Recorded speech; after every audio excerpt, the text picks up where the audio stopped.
Hello everyone, this is Dr. Pratyusha Chava from team INBDE CONQUER. So today we'll be basically discussing about patient boxes. Now what are patient boxes? Dr. Saiti must have given you an update about what patient boxes are. We have so many subjects, right, in dentistry. So with respect to each subject, they present case scenarios to you in the form of a box. Now what will that box have? That box will have basic demographic data of the patient, the name, age of the patient, okay, sex of the patient, right? What is the chief complaint and what is the background history and what are the presenting features. Sometimes along with all these, they might or might not give you a clinical picture of the patient. So you have to read the patient box completely, try to understand the information given by them. Then if a picture is given, you have to look at the picture, then try to analyze. After that, based on that patient box, they will give you a question. And that question will have 4 options. Among the options, you have to select which is the correct one. So, Dr. Saiti must have already presented about 20 odd cases in a previous presentation. I will be continuing. The subject I will be dealing with is oral medicine, oral radiology and oral pathology together. I have combined all these 3 together so that you have an idea of the histological as well as the radiological presentation of a certain disease if it is given to you. So, today myself I will be discussing 10 such questions with you. Okay, so let us start this interesting discussion. One thing I will tell you is, please, when I am putting forward the case, if I say case 1 and I give you the patient box, you don't wait for me to give you the answer. You analyze and come to a conclusion as to what this case could be. Then it will be easy for you also. Then you and me, both of us together, will discuss the case and will discuss the important points related to that disease. Okay, so be energetic throughout the video and please concentrate. Let us start. A 20-year-old male patient. So the patient data says patient is 20-year-old male, right? Chief complaint. What is the chief complaint?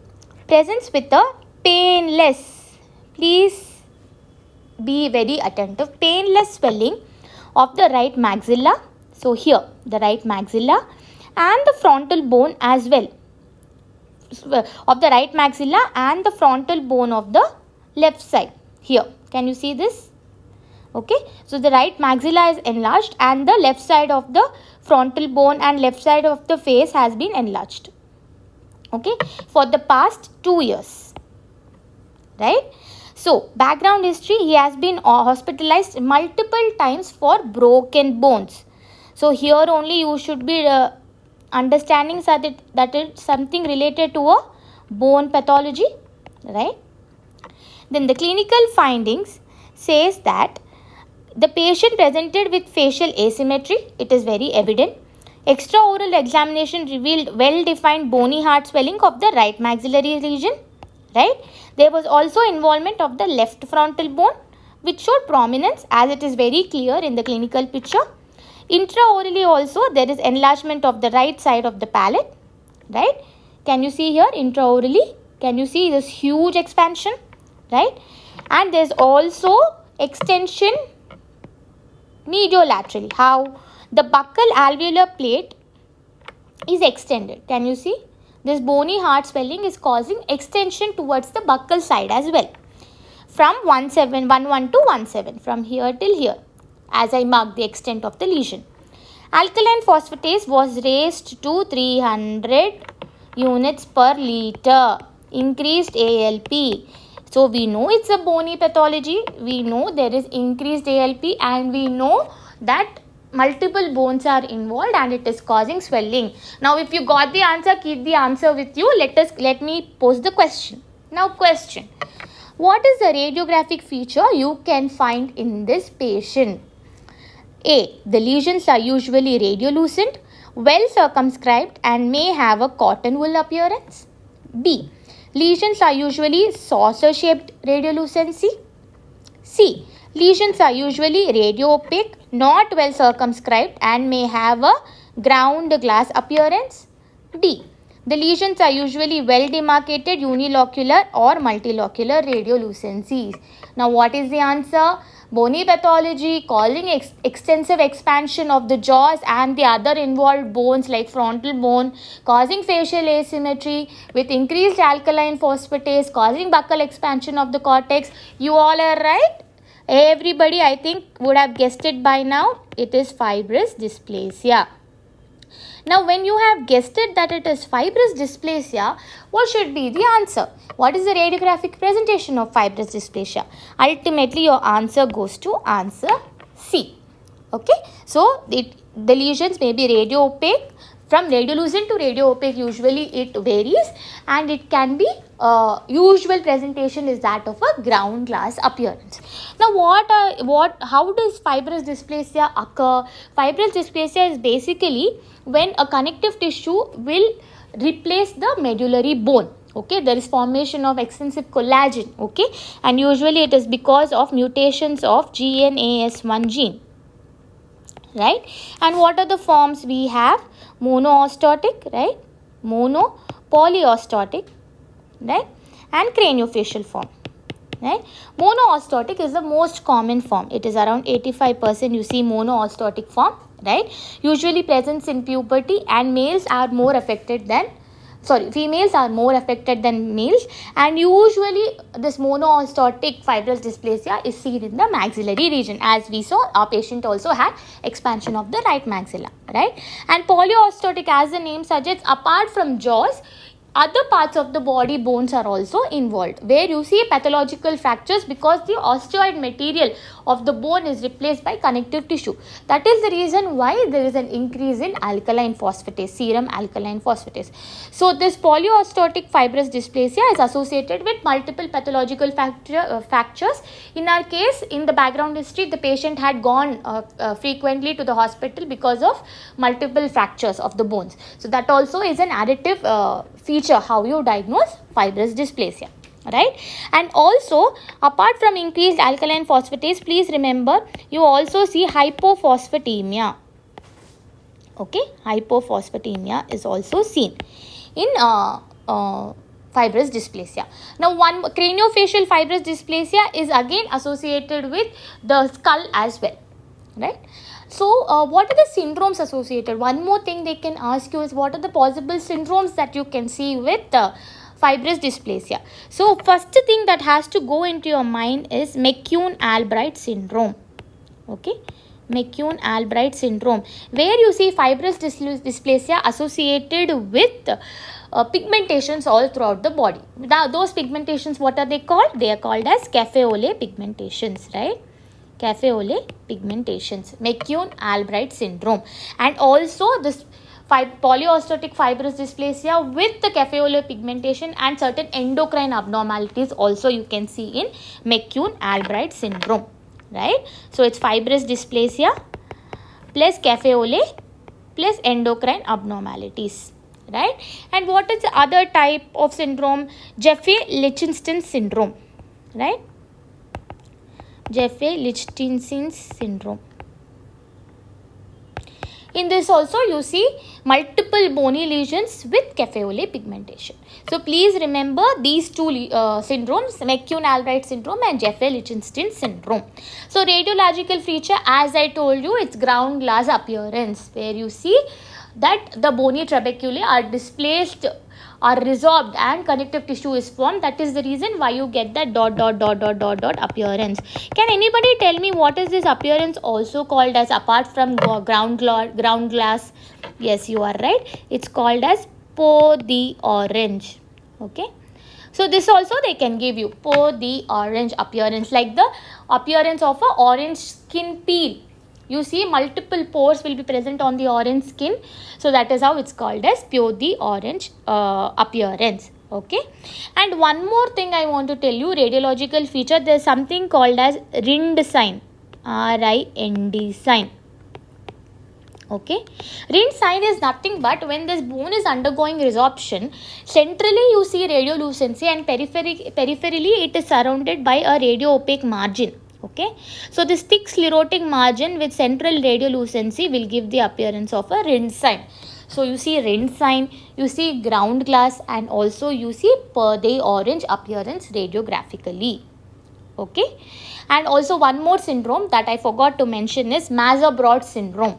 Maser-Brod syndrome is nothing but intramuscular myxomas associated with fibrous dysplasia. Okay, so you have fibrous dysplasia with intramuscular myxoma. So you have McCune-Albright, you have Maser-Brod's, and you have Jaffe-Lichtenstein syndrome. Okay, 3 syndromes, 3 types of radiological presentations: ground glass, perde orange, or you have rind sign also. And also because of this extensive expansion of the facial bones, it gives a leonine feces. Okay, leonine appearance like a lion.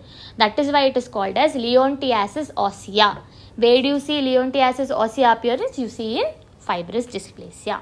So I hope this case 1 patient box, if they give you, these all can be possibilities also of questions. Okay, instead of asking this question, they can ask you, okay, if they give you per the orange appearance, or if they give you rind sign, you should be able to answer. Or if they reframe the question and they give you, apart from serum alkaline phosphatase increase, what is the other thing you see? You see hypophosphatemia.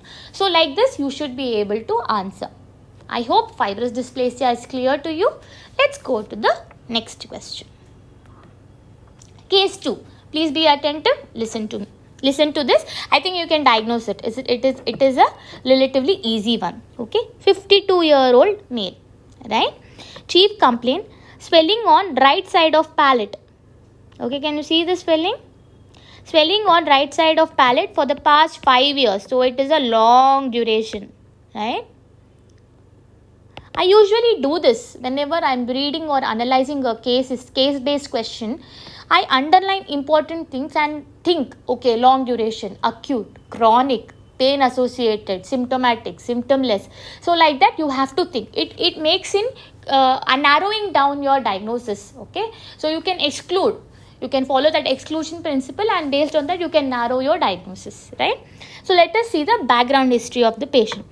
The patient had undergone surgical treatment for a bony swelling at lower border of the mandible for about 30 years back. So 30 years back he underwent some surgery at the lower border of the mandible. He had a bony swelling. So these bony swellings are not unusual. First it was in mandible, then now he is presenting with maxilla. Okay. Past medical history revealed chronic bowel upset in the form of abdominal cramps and diarrhea. So now you know that systemic involvement is there. Multiple systems are involved. It is not only confined to oral cavity. We have some problem with the gastrointestinal system as well. Next, family history revealed that now family history, when it says that, we come to a conclusion that it could be genetic also, right? So family history revealed that both sons of the patient had bony swellings of the jaw. So we came to know it's a chronic thing. Okay, systems are involved, and also it is familial. Okay, so this is how you narrow. Next, let us see the clinical findings. On examination, multiple small nodular swellings were seen on the forehead. Okay, nodular swellings were seen on the forehead. So we see now we had GI also, we have skin involvement also here, right? Intraoral examination revealed swellings on right and left side of the palate. Panoramic radiograph was obtained. This is the OPG of the patient, if you can see. It revealed multiple impacted teeth, okay, with respect to so many things, okay. And you can also see that is the density of the mandible and maxilla, is it normal? No. You can see multiple radio opacities here all throughout the mandible. Can you see the radio opacities? So you have multiple impacted teeth with multiple radio opaque lesions all throughout maxilla and mandible. GI, there is some problem with the GI, okay. Abdominal cramps, diarrhea is there. On the skin also you can see small nodular swellings, okay. Let's come. What is the most serious complication he should be concerned with when consulting his physician? A. Odontomas. B. Osteomas. C. Epidermoid cyst. D. multiple polyps that affect the large intestine. Now what is your answer? It is a syndrome. What is that syndrome? It is Gardner's syndrome. Gardner's syndrome. Now Gardner's syndrome is a very important syndrome. This is probably the first syndrome that I learned when I was preparing for my post-graduation. Because this syndrome is so important that they can ask you questions in any form. Okay, they can ask you based on presentations. Okay, which are the components of Gardner syndrome, like a case presentation, like how I have given here. Okay, they can ask you many things. Now, what is that we have to be concerned as a dental physician? What is that about Gardner syndrome that we should take care when we are referring that patient?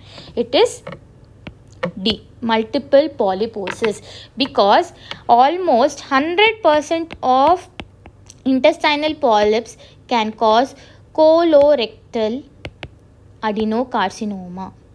Okay, adenocarcinoma, very important.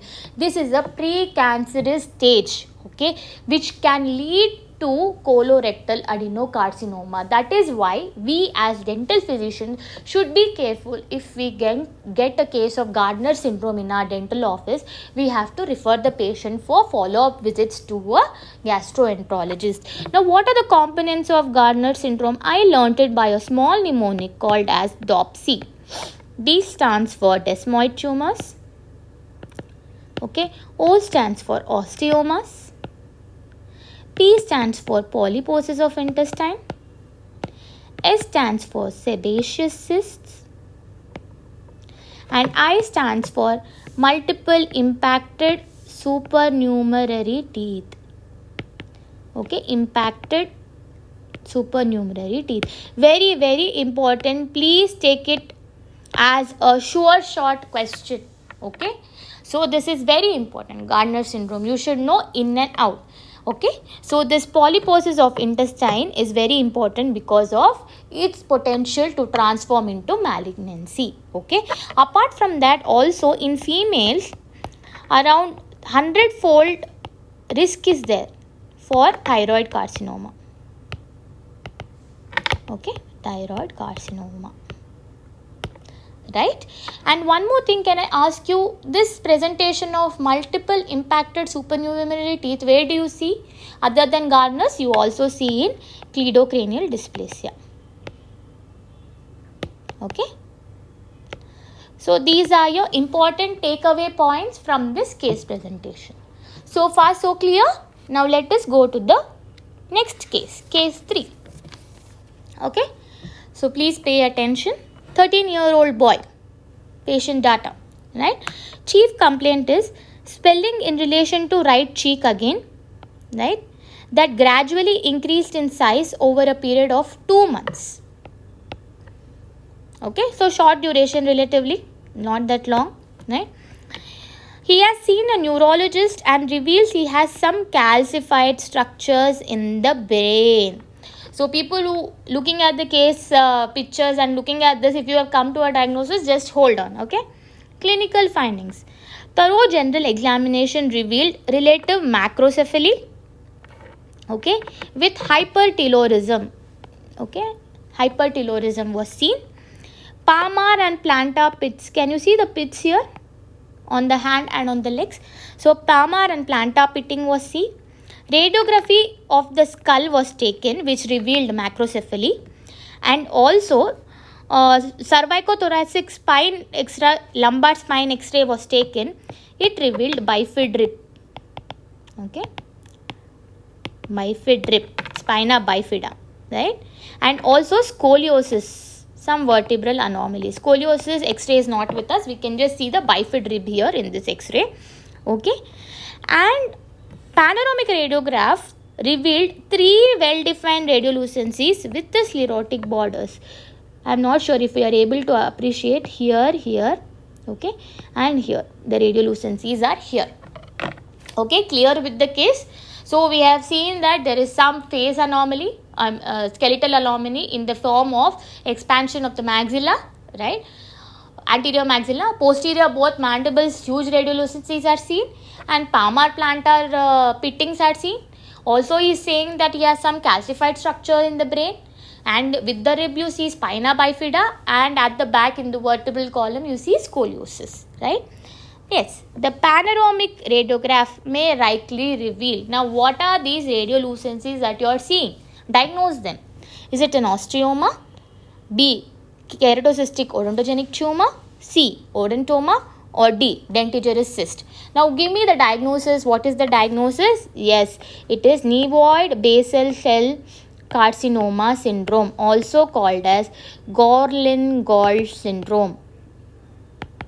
Okay, again very important, very important, Gorlin-Gall syndrome, Nevoid basal cell carcinoma syndrome. It also indicates that apart from dental anomalies like, okay, so what is the answer? What is the dental anomaly that you see in Nevoid basal cell carcinoma syndrome?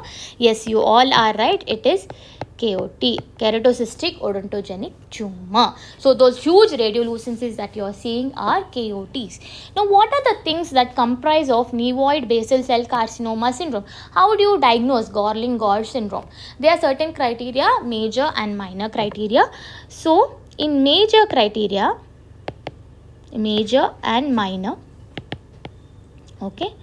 So usually to diagnose there should be two major criteria or a combination of one major criteria plus two minor criteria. Please remember this.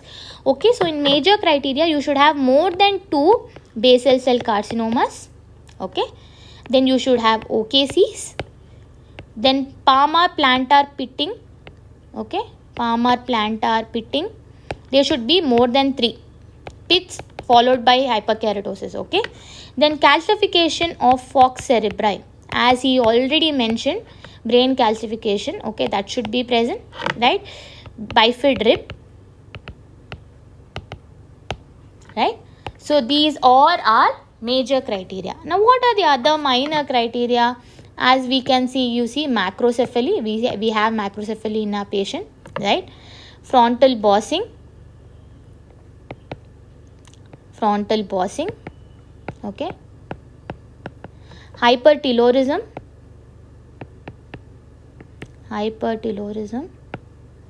okay, and sometimes syndactyly also. Okay, so these all are components of Nevoid basal cell carcinoma syndrome. Why are we as dentists very concerned with this syndrome? Because we can see multiple keratocystic odontogenic tumors that are present in the jaws.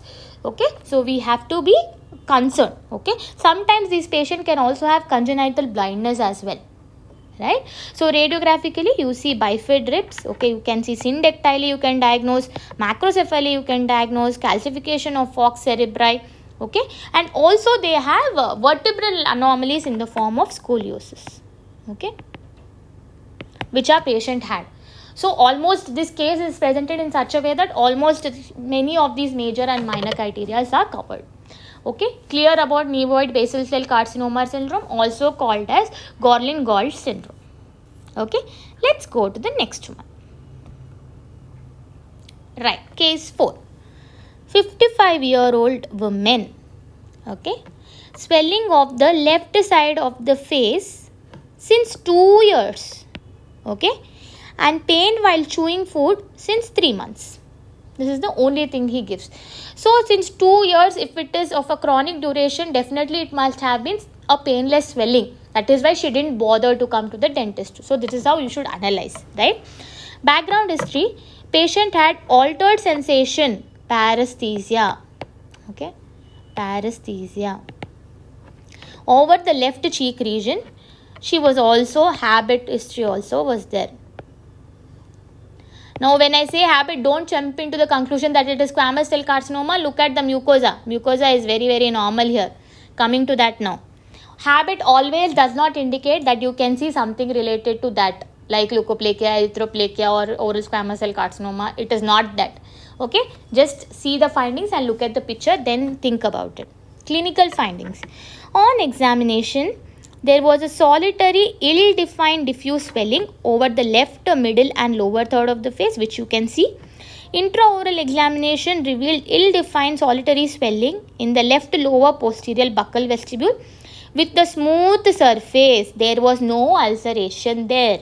There was no verrucous appearance. Okay, that means he is indirectly telling you that, dear, it is not cancer, right? So, with a smooth surface and mucosa was stretched similar to adjacent mucosal color with no secondary changes whatsoever. It was non-tender, hard in consistency. Okay, hard in consistency, think that bone is involved. Think about it. Okay, with buccal and lingual plate expansion, very clear, bony swelling. Mucosa is not involved. Something is happening in the bone which is causing that swelling. Clinically, 3, 7, 3, 8 are missing. Okay, can you see only 3, 6 is present. 3, 7, 3, 8 are not there. Now, what is the most likely radiographic presentation in this case scenario? Do you see a cotton wool? Do you see a potty orange? Do you see a soap bubble appearance? Or do you see a ground glass appearance? Can you diagnose this? Don't think. Can you diagnose? I think you must be thinking somewhere missing teeth, directly jump into dentigerous cyst. Okay, look at the patient, analyze. Okay, I can if you are thinking about dentigerous cyst, and can you think of another one which could be possibly mandibular ramus swelling, most common mandibular ramus swelling in that age patient? What is the diagnosis that you can think of? Okay, it is ameloblastoma. Okay, ameloblastoma. You people can get confused with ameloblastoma and dentigerous cyst also, but then you have to consider other factors as well. So this case is a case of ameloblastoma, right? And what is the appearance? So bubble appearance, right? Usually in 3rd and 7th decade of life, ameloblastoma presents. Okay, and it is a painless, slow growing swelling, as we all know, because it is present since a long time. So it is the most common odontogenic tumor with relation to mandibular ramus area. Please remember this, very very important. Okay, which causes buccolingual expansion, as we saw in our case. So you have, what are the types you have? You have multicystic, unicystic, okay, and extraosseous. Multicystic is usually 85%, unicystic is 15%, and extraosseous is around 1%. Okay, so these types basically you should remember. Okay, what is the radiological presentation? You see a multilocular appearance. Okay, multilocular radiolucency in the form of soap bubble, okay, or honeycomb. Okay, if either of these are given, it will be your answer. Soap bubble or honeycomb appearance. Okay, and malignant, usually this ameloblastoma has very rarely, but it can transform into malignancy. When such malignancy is present, you can see that malignant ameloblastoma spreading to lungs. Also, this is also very important. What is the most common organ in which you can see malignant ameloblastoma? Your answer should be lungs. Okay, so it is the second most common odontogenic tumor, the first being odontoma, followed by odontoma. Second most common is ameloblastoma, right? And histologically also there are various types. What are the various types histologically? You see follicular, you see granular, acanthomatous, okay, basal cell, desmoplastic, and plexiform ameloblastoma. Okay, so histologically also the various variants you should be aware of. Okay, how does a ameloblastoma appear? Radiologically, you see a multilocular radiolucency with a honeycomb or a soap bubble appearance. Okay, so clear about ameloblastoma, right? Let's go to the next case, next patient box. Okay, case 5. Okay, 77-year-old woman. Okay, chief complaint is complaints of dysphagia, vomiting, shortness of breath, and weight loss for 1 month, right? Background history, there is nothing significant about the background history. Clinical findings, physical examination revealed conjunctival pallor, koilonychia, spoon shaped nails, right? angular cheilitis, and smooth tongue. So based on all this, you definitely must be thinking it is some kind of anemia. You are right, it is some kind of anemia. Now apart from that, they also did a gastrointestinal endoscopy. Can you see here? Endoscopy picture. It revealed that there is a web here. GI endoscopy said that there is a web. Okay. Here also, they also did a barium swallow followed by that. Both detected webs, okay, in the upper portion of esophagus. Okay, I think you must have diagnosed it by now. What disease does she have?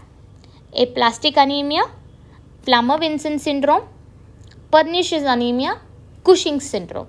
Yes, you all are right. It is Plummer-Vinson syndrome.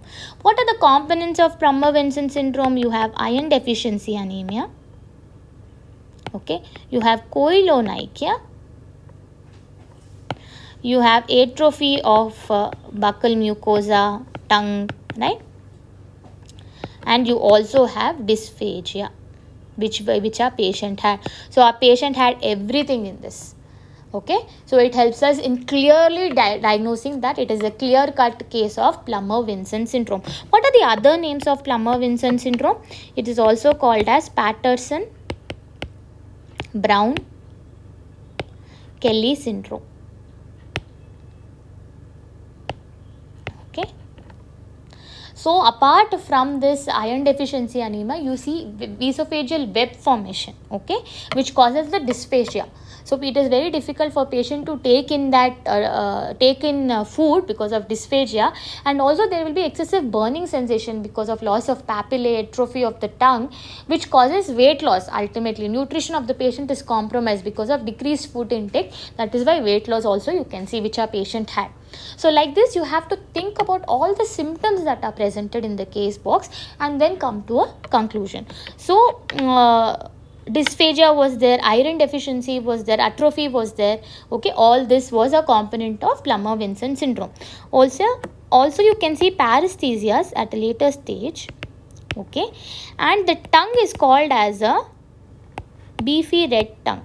Okay, please remember this, beefy red and bald tongue, the tongue appearance. Okay, it is also called as Hunter's glossitis or Moeller's glossitis. That inflammation of the tongue is called as Hunter's glossitis or Moeller's glossitis. And in the blood, in the spear, what do you see? You see Howell-Jolly bodies, okay, Cabot's rings, okay, and apart from decreased iron, you can see increase in bilirubin and lactate dehydrogenase. Okay, these are the other components. So questions can be framed on these also. That is the reason I am asking you. Okay, that is the reason I am telling you all these points also. So if they, instead of that, if they frame what is the typical presentation in the blood smear if taken from this patient, so you should go for Howell-Jolly bodies, Cabot's rings. Okay, all this, right? Clear about this Plummer-Vinson syndrome? Let's go to the next one. Next case number 6. Right, 55-year-old male patient. Right, he complains of swelling in the right corner of the lip region. Can you see this? This is the corner of the lip. There is some swelling in the oral cavity. Background history: the lesion was first noticed 4 months ago, which increased in size gradually. Any history of dental or facial trauma was not reported. Right? The lesion was found to be painless except on digital pressure.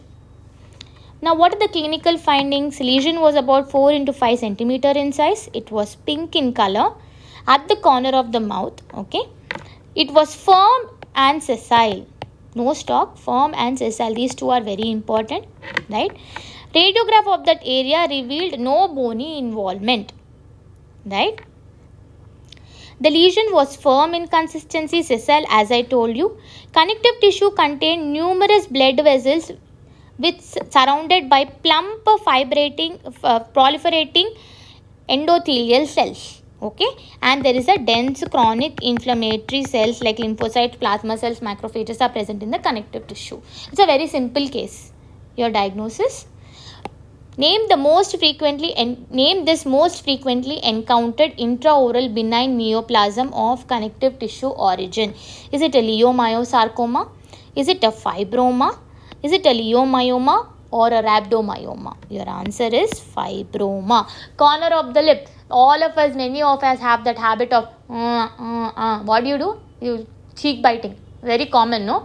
So, because of that constant irritation, because of that pressure from the occlusal forces, there will be formation of fibrous tissue in the form of a swelling. Okay, firm fibrous swelling. So, usually it is sessile. In some cases, very rare cases, it can be pedunculated also. So, it is the most common benign tumor that you can see. Most common tumor in oral cavity is fibroma, and it is benign. Okay. It's also called as irritation fibroma, traumatic fibroma, or focal fibrous hyperplasia. No matter what name you call it by, it is the most common tumor. Secondary to that, constant irritating force that you see because of excessive occlusal forces on the cheek, because of the cheek biting. Okay. So, histopathologically, as we see huge number of fibrocytes. Okay. Okay. So, collagen fibers also can be seen, right? And also there will be retipleg flattening. Okay, flattening. This can be seen. So, clear with this case, fibroma. It's a relatively simple case. So, you should be in a position to be able to diagnose if they give you this. Let's go to case number 7. Okay, old gentleman, right? 65-year-old patient complaining of inability to open mouth, pain and difficulty in swallowing with the swelling in relation to lower jaw as well as the neck for the past 4 days. So, it means it is acute. So, mostly I will think of an infection, right? My brain will go in that direction, infectious. Okay. Then background history, an infected third molar had been extracted 3 days earlier. So, there was some procedure that was done 3 days ago, okay, followed by which he developed some huge swelling which is causing difficulty in opening mouth, eating, okay, and severe pain. Okay, at the presentation, clinically, patient had fever of 100 degree Fahrenheit, pulse of 80 beats per minute, blood pressure was 100/70, respiratory rate was 22 per minute. So, it increased respiration, right? Mouth opening was limited to 1.5 centimeter. So, decreased mouth opening. Extraoral swelling was indurated and non-fluctuant with involvement of submandibular and sublingual region. Okay, can you see the swelling here also? It went from here till the neck region. True statement about the severe spreading infection is, it involves submental and sublingual spaces only. It involves submandibular, submental, sublingual spaces unilaterally. Involves submandibular and sublingual spaces only. Involves submandibular, submental and sublingual spaces bilaterally. Your answer is D, and all of you are correct. I think you must have guessed it by now. It is Ludwig's angina. Okay, severe board-like swelling of the mouth causing difficulty in breathing, okay, because of epiglottal edema. Okay, the infection goes and spreads to the epiglottis, causing that difficulty in opening mouth. Okay, epiglottal edema is a very serious complication, and also another serious complication is cavernous sinus thrombosis, which can occur. Okay, so this can compromise the airway of the patient. That is the reason why we have to be very, very careful when we treat a case of Ludwig's angina. So, it is usually rapid in outset, and it involves bilaterally both the sublingual, submental as well as the submandibular spaces. That is the reason it spreads to the neck. It is a huge indurated swelling. Okay, indurated swelling, and it does not compress. There is no compressibility, there is no reducibility, and when you feel the skin on the skin of the swelling also, you can feel it warm. Why? Because of the inflammation, there will be increased temperature. That is the reason why you can see that the skin also will give that pinkish appearance. Okay, pinkish appearance, temperature will be high, huge board like swelling can be seen. Okay, and typically the patient will have that open mouthed appearance. Okay, they can ask you this also.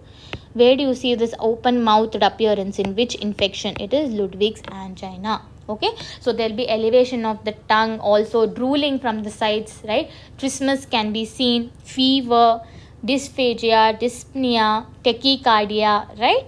Glottal edema, epiglottis edema, right? And what do you see? You have to secure the airway of the patient. Followed by that, you can do an incision drainage and put the patient on antibiotics. So this is very, very, very, very important space infection with relation to dentistry. Okay, please be very attentive, right? So Ludwig's angina can be one of your question. Coming to case number 8. Tired? Please don't be, because all these cases are going to help you in your INBDE preparation. Okay, please be attentive. We have 8, 9, 10, 3 more cases to go, right? Case number 8. 81-year-old male. Okay, he complains of increased volume in the mandibular symphysis region. Can you see this? Which had evolved over the period of 7 months. Again, something chronic, something bony. Okay, chronic lesion. There was no significant background history. Clinical findings suggested that the swelling was hard in consistency with no alteration in the local cutaneous tissue, and patient complained of paresthesia of the lower lip. The lateral panoramic radiograph of the skull showed an extensive the lateral radiographic skull showed osteolytic lesions in the skull, and also the panoramic radiograph showed multiple punched out radiolucencies, ill-defined punched out radiolucencies. Can you see? Throughout the border of the mandible. Histological analysis revealed plasmacytoid cells with round eccentric nuclei, fine granular chromatin, and evident nucleolus. So we know that it is something related to plasma cell, right? Plasma cell disorder. When we know that it is something related to plasma cell causing punched out bony radiolucencies, okay, and also causing a huge bony swelling, okay, what can we think? And an elderly patient, you will refer this patient to the physician suspecting of what disease? Is it non-Hodgkin's lymphoma, Hodgkin's lymphoma, multiple myeloma, Langerhans cell histiocytosis? So what is your answer? Plasma cells. Directly close your eyes, go for multiple myeloma. Multiple myeloma is the plasma cell tumor, right? Plasma cell tumor. Usually you see in African American patients, okay, most commonly, and males are most commonly affected than females, usually in 60 to 70 years of age. Okay, in jaws are usually affected in 30% of cases. Okay, usually in posterior mandible, but our patient had anterior mandibular swelling, right? And this punched out radiolucencies is the pathognomic appearance. Punched out radiolucencies, right? And also there is one more very peculiar diagnostic feature. That means if I say that, see, this is present, you can say, ma'am, it's multiple myeloma. What is that? Yes, you are right. In urine you see something. What do you see? Bence-Jones proteins, right? Bence-Jones proteins. Okay. Also you can see monoclonal gammopathy. Okay. M-spike it is. Main spike monoclonal gammopathy. Okay. Intraorally, one more important thing I want to tell you is, you can see in amyloidosis also in tongue and oral mucosa. Okay, please remember this is one additive point that I am telling you. Amyloid deposition also can occur as a part of your plasma cell tumors like multiple myeloma. Okay, clear about multiple myeloma? Let's go to the next question. Case number 9. Oh, huge lesion on the tongue, right? 26-year-old female patient. Main complaint is there is a tongue lesion. I have a huge tongue lesion. So she has come. So background history. She has been smoking for 8 years, 2 to 3 cigarettes per day, but does not consume alcohol.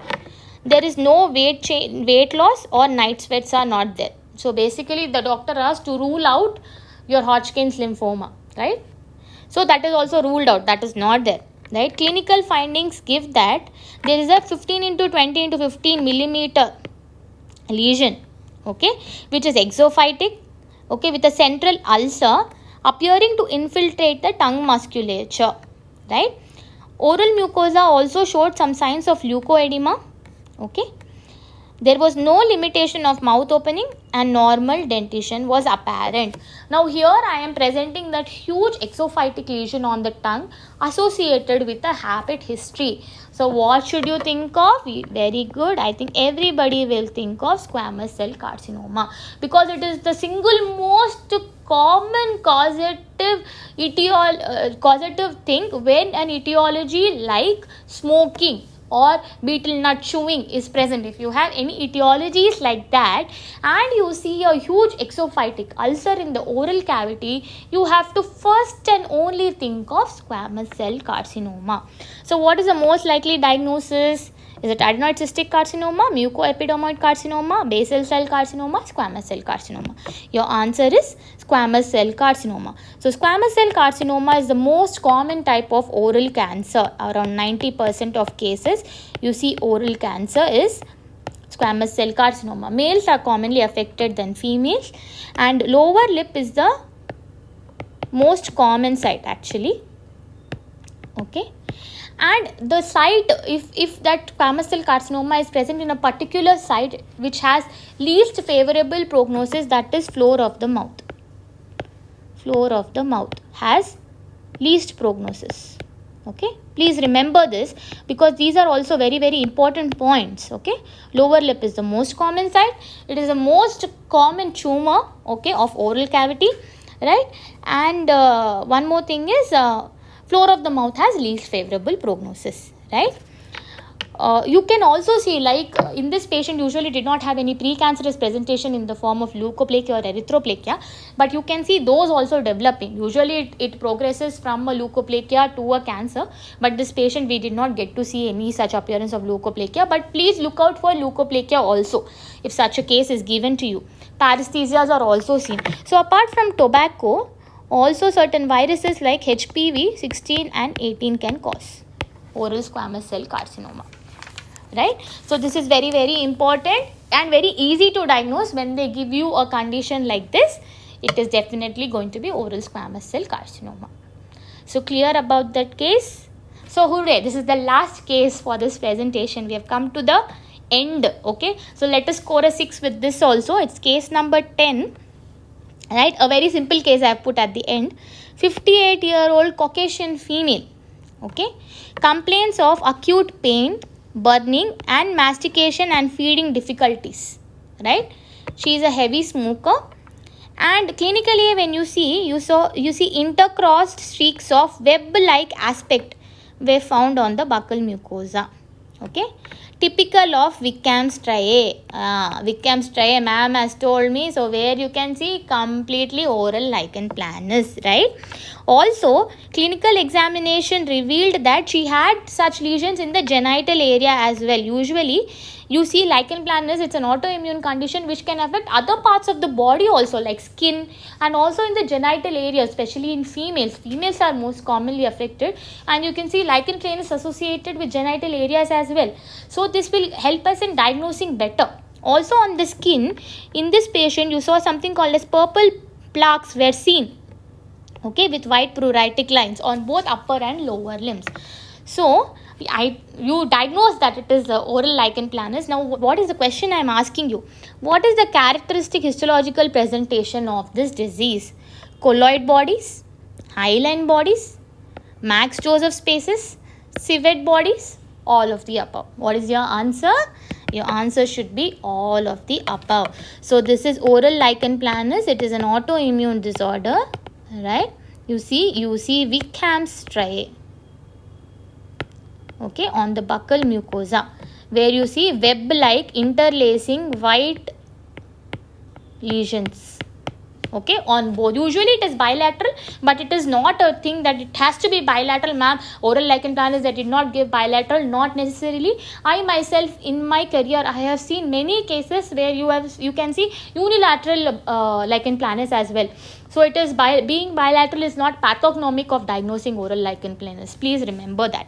Okay, so females are usually more affected than males. Okay, and what are the types? You see reticular lichen planus, erosive, bullous, papular, atrophic and plaque-like. 6 types of clinical presentations. Based on how they appear clinically, they are divided like that. Okay, and as you know, buccal mucosa is the most common area of presentation, and histological presentation is very important because you diagnosed it only after doing a biopsy. So what do you see histologically? You see something related to keratin. What is that? Hyperkeratosis. Hyperkeratosis, very important. It can be ortho or parakeratosis. Okay, and what I have not mentioned here is you also see sawtooth retipex. Okay, and there is degeneration of basal layer.